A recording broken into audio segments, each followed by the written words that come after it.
By adding complex numbers and find its magnitude. So, ito yung ito yung may relation dun sa triangle kasi papasok na tayo dun sa complex triangle inequality theorem.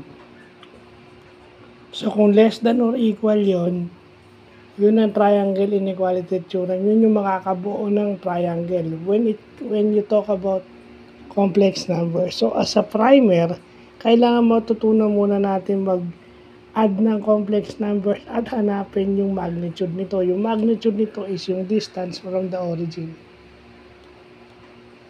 So, ano naman natin yung origin? 0, 0, di ba? O yan. So, distance from coordinate 0, 0. Ayan. So, again, naka-base to sa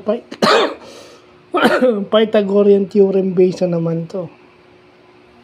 So, nakikita nyo sa lahat ng bagay o sa lahat ng sa aspeto, laging involved o mostly involved ang Pythagorean theorem. Yung walang I is yun yung real part at yung I yun yung imaginary part. I is equal to the square root of negative 1. I squared is equal to 1. So, yun.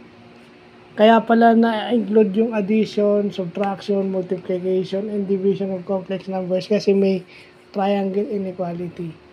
Ngayon, kung kukunin mo yung area, Argand diagram naman yun na natakal na natin.